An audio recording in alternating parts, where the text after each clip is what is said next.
ബഹുമാനപ്പെട്ട മുഖ്യമന്ത്രി.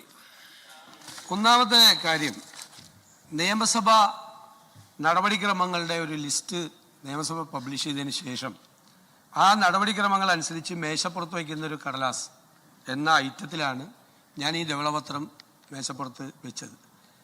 അത് വയ്ക്കുക എന്നത് സ്പീക്കറുടെ അനുവാദത്തോടു കൂടി ചെയ്യുന്നൊരു കാര്യമാണ്.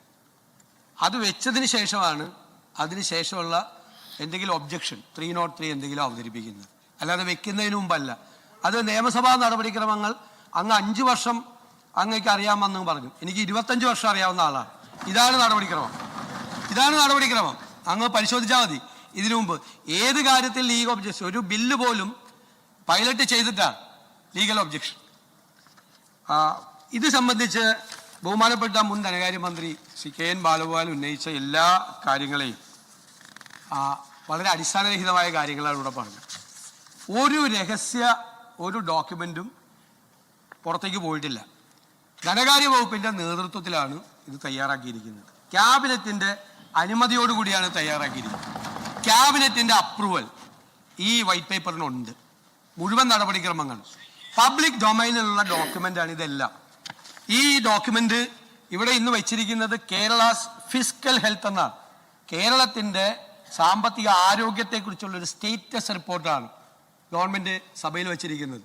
കാരണം കേരളത്തിലെ ജനങ്ങൾ അറിയണം, കേരളത്തിലെ സമ്പദ് വ്യവസ്ഥയുടെ യഥാർത്ഥ ചിത്രം എന്താണ് എന്ന് കേരളത്തിലെ ജനങ്ങൾ, സാധാരണക്കാരായ ആളുകൾ, MLA-മാർ, മന്ത്രിമാർ, ജനപ്രതിനിധികൾ, ഇത് തയ്യാറാക്കുന്ന ആളുകൾ എല്ലാവരും അറിയണം. ബ്യൂറോക്രസി എല്ലാവരും അറിയണം ഇതെന്താണ് കേരളത്തിൻ്റെ യഥാർത്ഥ സമ്പദ് വ്യവസ്ഥ.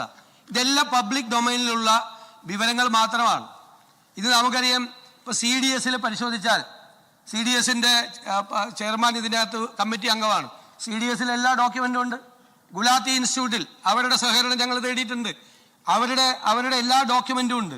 മാത്രമല്ല എല്ലാ വർഷവും ബജറ്റിൽ പ്രഖ്യാപിക്കുന്ന കാര്യങ്ങളാണ് ഈ ഡോക്യുമെൻറ്റ്സ് എന്ന് പറയുന്നത്. എല്ലാ വർഷത്തെയും ബജറ്റിൻ്റെ ഡോക്യുമെൻറ്റിൽ പ്ലാൻ ഡോക്യുമെൻറ്റ്, ഇതൊന്നും ഒരു രഹസ്യ സ്വഭാവമുള്ള ഒരു ഡോക്യുമെൻറ്റും ഇതിനകത്തില്ല.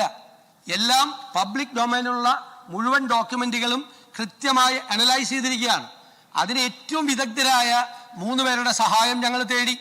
ക്യാബിനറ്റ് സെക്രട്ടറി ആയിരുന്ന, ഡൽഹിയിൽ ക്യാബിനറ്റ് സെക്രട്ടറി ആയിരുന്ന, സംസ്ഥാനത്തെ പ്ലാനിംഗ് ബോർഡിൻ്റെ ഉപാധ്യക്ഷനായിരുന്ന ശ്രീ KM ചന്ദ്രശേഖർ, ഏറ്റവും പരിണതപ്രജ്ഞനായ ഒരു മുൻ ഉദ്യോഗസ്ഥൻ, അദ്ദേഹം ഏറ്റവും വലിയ സാമ്പത്തിക വിദഗ്ധൻ, ഡോക്ടർ ഡി നാരായണ എന്ന് പറയുന്ന എക്കണോമിസ്റ്റ്, CDS-ൻ്റെ ചെയർമാനായ ഡോക്ടർ വീരമണി, മാത്രമല്ല മുഴുവൻ സ്ഥലങ്ങളിൽ നിന്നും സാമ്പത്തിക കാര്യ വിദഗ്ധരുൾപ്പെടെയുള്ള മുഴുവൻ ആളുകളുടെ പല നോട്ടുകളും പരിശോധിച്ച് ധനകാര്യ വകുപ്പാണ് അതിൻ്റെ നേതൃത്വത്തിലാണ് ഇത് തയ്യാറാക്കിയിരിക്കുന്നത്.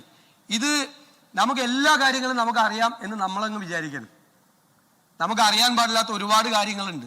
ഈ ഗവൺമെൻറ് ആഗ്രഹിക്കുന്നത് വിദഗ്ധരായ ആളുകളുടെ, ഓരോ രംഗത്തെയും വിദഗ്ധരായ ആളുകളുടെ സേവനം ഉറപ്പാക്കി അവരുടെ ഉപദേശം തേടി ാണ് ഓരോ കാര്യങ്ങളും ചെയ്യാൻ തീരുമാനിച്ചിട്ടുള്ളത്. എല്ലാ കാര്യങ്ങളിലും നമുക്ക് എല്ലാ കാര്യങ്ങളെയും കുറിച്ച് പൂർണ്ണമായി അറിവുള്ള ആളുകളല്ല. ലോകത്ത് ഒരുപാട് മാറ്റങ്ങൾ നടക്കുകയാണ്, ഒരുപാട് സംഭവവികാസങ്ങൾ ഉണ്ടാകുകയാണ്. അതെല്ലാം അറിയാനും അത് മനസ്സിലാക്കാനും അതനുസരിച്ചുള്ള ഒരു പുതുയുഗ കേരളം കെട്ടിപ്പടുക്കാനുമാണ് ഈ ഗവൺമെൻറ് നിൽക്കുന്നത്. ഞാൻ വളരെ അഭിമാനത്തോടു കൂടി പറയുന്നു, ഇവിടെ പലപ്പോഴും വെച്ചിട്ടുള്ള പല വൈറ്റ് പേപ്പറുകളും പൊളിറ്റിക്കൽ ഡോക്യുമെൻ്റാണ്. ഇത് it's not a political document. ഇത് സംസ്ഥാനത്തിൻ്റെ സാമ്പത്തിക ആരോഗ്യം സംബന്ധിച്ച ഒരു സ്റ്റേറ്റസ് റിപ്പോർട്ടാണ്. ഇത് കേരളത്തിൻ്റെ ഭാവി കെട്ടിപ്പടുക്കുന്നതിന് വേണ്ടി ഏറ്റവും പ്രയോജനം ചെയ്യാൻ പോകുന്ന അടിസ്ഥാന ഡോക്യുമെൻ്റാണ്. കെട്ടിപ്പൊക്കിയ മിഥ്യകളൊന്നും ശരിയല്ല എന്ന് ഞാനിപ്പോൾ അതിനെക്കുറിച്ച് ഇതിൻ്റെ വിശദാംശങ്ങളിലേക്ക് പോകുന്നില്ല. അതെല്ലാം വായിച്ചു നോക്കിയിട്ട് എല്ലാവരും മനസ്സിലാക്കിയാൽ മതി. കെട്ടിപ്പൊക്കിയ മിഥ്യകൾ ഒരിക്കലും ഒരു സംസ്ഥാനത്തിൻ്റെ സമ്പദ് വ്യവസ്ഥയും ഒരു പ്ലാനും തയ്യാറാക്കുമ്പോൾ അതിൻ്റെ അടിസ്ഥാനപരമായ കാര്യങ്ങൾ പോലും ശ്രദ്ധിക്കാതെ സമ്പദ് വ്യവസ്ഥയുടെ അടിത്തറ കുഴിമാന്തുന്ന സംഭവങ്ങൾ ഇതെല്ലാം നമ്മൾ അറിയണ്ടേ? നമ്മൾ അറിയണമെങ്കിൽ വിദഗ്ധ ഉപദേശം വേണം. ആ വിദഗ്ധ ഉപദേശം ഈ സർക്കാർ ഇനിയുള്ള എല്ലാ കാര്യങ്ങളിലും നേടിക്കൊണ്ടായിരിക്കും മുന്നോട്ട് പോകുന്നത്. ആ വിദഗ്ധരുടെ സേവനവും അവരുടെ ഉപദേശവും ഈ വൈറ്റ് പേപ്പർ തയ്യാറാക്കുന്നതിന് സഹായകരമായിട്ടുണ്ട്. അവരോട് നന്ദി പറയാൻ കൂടി ഞാൻ അവസരം ഉപയോഗിക്കുന്നു. ഇദ്ദേഹം ഉന്നയിച്ചതുപോലുള്ള ഒരുവിധ നമ്മുടെ ഏതെങ്കിലും ഒരു ചട്ടമോ ഒരു നടപടിക്രമോ ഒന്നും ലംഘിക്കാതെ എല്ലാ നടപടിക്രമങ്ങളും പൂർണ്ണമായി പാലിച്ചുകൊണ്ടാണ് ഇത് തയ്യാറാക്കിയത്. ഇത് ഭാവി കേരളം കെട്ടിപ്പടുക്കുന്നതിനുള്ള ബേസിക് ഡോക്യുമെന്റായി മാറണം എന്നാണ് ഞങ്ങളുടെ ആഗ്രഹം.